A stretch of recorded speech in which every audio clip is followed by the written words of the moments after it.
for our series that will take us through this short Old Testament book. Habakkuk is one of the minor prophets. Minor because the writing in that book is short compared to Ezekiel and Isaiah and Jeremiah. The message is profound and powerful and important. So hear these words, Habakkuk chapter 1, verses 1 through 4. The prophecy that Habakkuk the prophet received. How long, Lord, must I call for help, but you do not listen? Or cry out to you violence, but you do not save? Why do you make me look at injustice? Why do you tolerate wrongdoing? Destruction and violence are before you. There is strife and conflict abounds. Therefore the law is paralyzed, and justice never prevails. The wicked hem in the righteous, so that justice will burden. This is the word of the Lord. Please join me in prayer. Gracious God, we pray that you would help us. Take away any hardness of heart, any twistedness of thought that would keep us from receiving your very words to us. Let these words and the intention that you have for them come deeply into our hearts, so that they would bear fruit. We want to celebrate who you are, and love you, and enjoy you, and glorify you, and become like Christ. Know the power of your Holy Spirit in all of us. So help me as I preach, help all of us as we listen and pray. All right. Well, there was a movie made in the 1950s called The Man Who Knew Too Much. And it was a remake of a movie in the 1930s called The Man Who Knew Too Much. It was a telling of an Alfred Hitchcock tale of an innocent family that went on vacation in another country, and by no choosing of their own, they became privy to some knowledge they weren't supposed to have. They heard about an assassination plot. The bad guys knew that they knew about the plot. They kidnapped their son and said, if you tell about what we're going to do in this assassination, we're going to kill your son. Well, James Stewart, the lead role in that movie, he of course saved the day, and the boy was saved, and nobody got killed, and all went quite well. But they were in grave danger, and he had a terrible burden because he knew too much. Now, in the 1990s, there was a movie made called The Man Who Knew Too Little. This time it was Bill Murray who was the star of that movie. And very funny show, but the premise was he thought he was in a drama, in an improv, when he was seeing all these things happen. But in fact, when he received the phone call that was supposed to tell him about the drama he was going to be in, he received an actual phone call from an actual hitman. And so all the things that he was doing that he thought were just part of a street drama played out in the open were real events. And he didn't know it. He was the man who knew too little. Well, in some ways, the prophet Habakkuk is both of those people, Bill Murray and Jimmy Stewart. Habakkuk was the man who knew too much. He had a burden of all the things that he knew that were coming upon his people, the things that were going on in his community. He was also the man who knew too little because he didn't know when God would resolve the situation. His prayer was, how long? How long? He knew too much, so he had a burden. That the word that says the prophecy of Habakkuk, that word in Hebrew means burden. Tricks you would put on a donkey. And when the Bible says an oracle prophecy, that's used for burden, like a heavy load. I don't know if you've ever been in a situation where you knew more than you wanted to. Somebody had told you something that you couldn't do anything about, and you had to sit there with the knowledge, just waiting for things to be resolved. My heart goes out to those who are in helping industries, lawyers, police, counselors, teachers, people that have to bear those kind of burdens. I'm familiar with that burden myself. And God is familiar with that burden. The prophet was familiar with that burden. No, these are the burdens that he had. He had the burden of knowing that doom was coming. And he had the burden of knowing that doom was already taking place. The doom was coming, because he knew doom was coming, because he knew that God had made a covenant with Judah. God had purchased the nation of Israel, the 12 tribes of Israel, out of Egypt with mighty deeds, making judgment on the gods of Egypt. He brought down all the 10 plagues. You remember the 10 plagues? The frogs, the hail, the darkness. And so he brought those slaves out of Egypt and gave them freedom, brought them to Mount Sinai, where he gave the 10 commandments. You're familiar with the 10 commandments and the 2 tablets of stone? That was when God made a covenant with the 12 tribes of Israel. And said, you will be my nation, you'll be my people. There were already other nations that had their gods. Egypt had its gods, Canaan had its gods, the Hittites had their gods, the Moabites had their gods, but Israel would be a brand new nation that had the one creator God as their gods. And through that nation, God would bring all the world to healing and blessing by showing that these other gods are demons. They're not gods at all. They're creation. They're not the creator. Now, in a covenant like the one that God made, there were promises and there were consequences. God made a promise. If I'll be your God, the first commandment on the first tablet of stone is, you shall have no other gods before me. No other gods. I'm a jealous God. I'm not the God that will share worship with others. I'm the only creator. All of the things of creation, God said. You'll have no other gods before me. If you'll let me be your God and you'll live by the commandments I'm giving you, then I will fight for you. I'll defend you. I'll fight your battles. I'll feed you. I'll make you healthy. I'll make you happy. You'll be blessed. And in every era of their history, when they did obey God and worship God, they were blessed. God did fight their battles.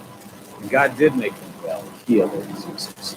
But when they turned away from God, God kept his promise. God was faithful. And God fought against them. The ultimate result, if they were to break God's covenant, is that they would be kicked out of their land that they were given. Now, somewhere in the history, the 12 tribes broke up, 10 and 2. And the northern group was called Israel. And the southern group was called Judah. Habakkuk knew too much, because he not only knew the history from 900 years ago, he knew the history from 110 years ago, when the northern kingdom, Israel, who had worshipped other gods, killed their children in the fire, offering them to demons, oppressed the poor, hurt the widows and the orphans, cheated people in the marketplace, and offended their God. When they offended God in all these ways and broke the terms of the covenant, God was faithful and swept them away with a broom of destruction. The Assyrians came in and they were taken from their land. Now, if you didn't believe much in the Lord's words, you would just say, too bad for them. An army came and took them away. But we here in the southern kingdom, we have the temple of God, and nothing will ever happen to God's. So we can do as we please. And they were practicing the same thing. They were worshiping false gods. They were injuring the afflicted and the weak. They were cheating in the marketplaces and lying in courts. In fact, if you were wrong and you brought your case to the court, good luck. There was no justice in the courts. In fact, Habakkuk says, the wicked hem in the righteous. You want to throw the bad guys in jail? Too bad. The police are in jail and the bad guys have the keys.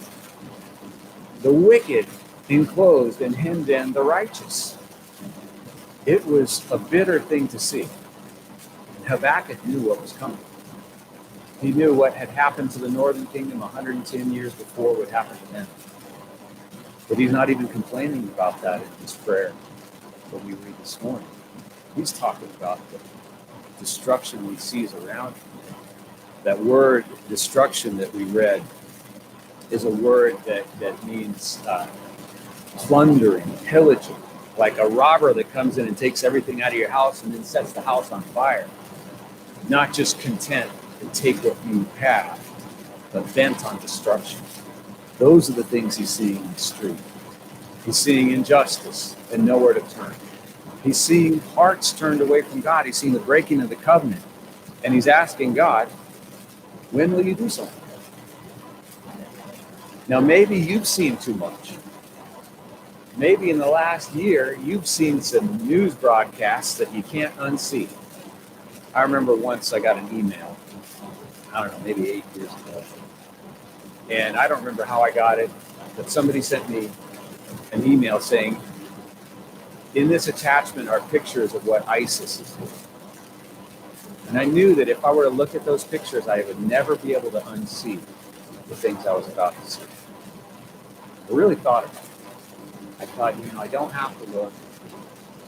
I don't have to see this.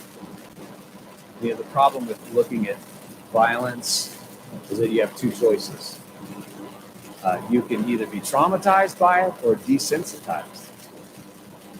Every time I see a violent movie or look at violence, I know those are the choices I'm making. Either going to experience some trauma looking at this or be desensitized or maybe a little of each. I did decide that I would share the burden with the Christians and the others who are being killed by ISIS in Iraq and Syria, and that I would experience their pain with them and I would pray for them. But I can't ever unsee what I saw. They'll be with me. Maybe you've seen more than you want to see in this last year. It was almost a year ago. We were worshiping like the old days. Well, did we have one row in the middle, one aisle in the middle, and two sides, right? We sat next to each other, we sang with barefoot faces, if you will, singing happily, shaking hands, hugging. I remember I gave a hug one week, and the next week we were online. Interestingly enough, that last week we were together, a stranger came in to worship halfway through the sermon. And he was talking to people afterwards, and somebody came up to me and said, watch out there. He's kind of a prophet of doom. He's talking about this coronavirus like it's a big deal. The next week, we were online. Maybe you've heard so many news broadcasts and you've seen the riots and you've seen the things that went wrong in law enforcement that you wish you wouldn't have seen. You've seen the signs that people held up, whether it's Stop the Steal or other protests, and one group says they're all liars and the other group says they're all liars. Maybe you heard that there's 1 million people in camps in China. And they call them re-education camps, but if they send you to camp with tape across your mouth, your hands taped behind your back, it's not school. Nobody goes to Harvard that way. Nobody's getting educated. That's the world we live in right now. May have been 8 million people in those schools. It's the world we live in now. Maybe you've seen a little more than you want to see. Maybe you've seen that there are strip clubs open for businesses while churches were closed. These are things we can't unsee. This year has changed us. We have a burden. We have a burden of knowing too much. And at the same time, we have the burden of knowing too little. Habakkuk knew too little. How long, God? I know that you don't like it when these things happen. I know that you take action against wickedness. I know that you're a God of justice and righteousness, and you judge things that are wrong. You care. You're a God who cares. So how long are you going to let this go on? We may wonder how long. Somebody asked me not too long ago, sweetly, Dana, how long until we can all worship together? And I thought about it. I was trying to find a sweet answer for a sweet question. I said, I don't know, maybe this summer at the fairgrounds, so we can all be together. Maybe we can. But I don't know when the virus is going to go away and everything's going to work like it's supposed to. I don't know when our political right and left will function in a less conflicted manner. I don't know when we're going to see an end to tyranny in the world. I don't know when we're going to feel safe in our own country. Feel like things are on the mend. But I do know that God cares. I know that God is at work. And so this is the hope that I have for you, the punchline for this message.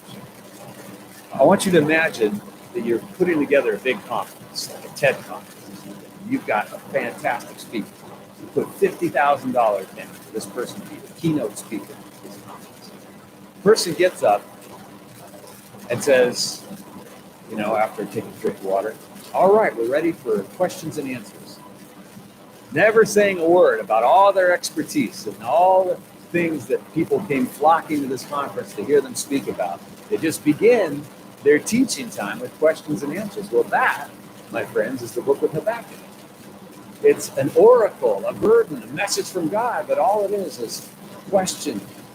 Habakkuk questioning God. How long? God answered. Next week, Krista will bring us a message. God responding and answering. It'll be more question and answer. And the reason I bring that up to you and call it the message for you this morning is that it says to us that our wrestling with God in prayer, our prayer life is a message. Our relationship with God speaks. If we have a shallow relationship with God that simply observes all these things and say, well, it doesn't really matter too much as long as I go to church on Sunday, then our life doesn't really save it. To others, it doesn't have much of a message, and it's not much burden. But the burden that we have for the hurt inside us, around us, in our world, the burden that we have that we bring to the Lord and say, God, how long? The burden that we engage with God with is the depth of relationship that people will see when they engage in conversation with us. It's the type of honesty that will be played out when we're listening to people and we're sharing burdens with them, and we choose to open the message they send us. Like I chose to open that painful email I saw so many years ago. We let them speak, even sharing painful thoughts, doubts, questions, cynicism. I heard about a debate as I was preparing for the sermon. A really neat pastor was in this debate about whether Jesus was the only way to God. And the debate was going very poorly. The thought that Jesus was the answer was not coming out very well. And then there was a communist on the opposing side who just bitterly poured out a condemnation of the traditional Christian view and said, you Christians are sitting there in your lifeboats having a great old time while those of us who are drowning, you're looking on us with contempt. He was bitter and angry. And the pastor who was sharing the story said, I didn't know what to say. I just prayed, God, help me feel the way you feel about this communism. And he burst into tears, started weeping. And he gave an answer, and the whole event changed. Hearts were melting, and people saw that Jesus really is the way. It's because he took on the burden of God's heart. He experienced the depth of this question and answer. How long? So I want to close this sermon and leave you with a challenge. A really simple challenge, a lot like the ones in the devotions. What I want you to do is either in writing or out loud, form a question for God. A how long kind of a question. I think immediately of someone I've been praying for over 30 years. It's amazing that they're still alive. They're homeless. Probably still addicted to drugs. The drug and alcohol use goes in waves. Probably, could even have had an incident with the police today. Police incidents goes in waves. But I have a prayer that this person would have a keyboard under their fingers and a song of praise on their lips. God can change any heart. So I'm going to ask, how long? It's been 30 years. I want you to form a question like that. How long? I want you to either write it down or say it out loud. And then say this: I will wait for you, because my hope is in you. Those who wait on the Lord will renew their strength. See as this book continues that is the case for that as well. Take a moment of silence. You can formulate some questions now, and we'll continue.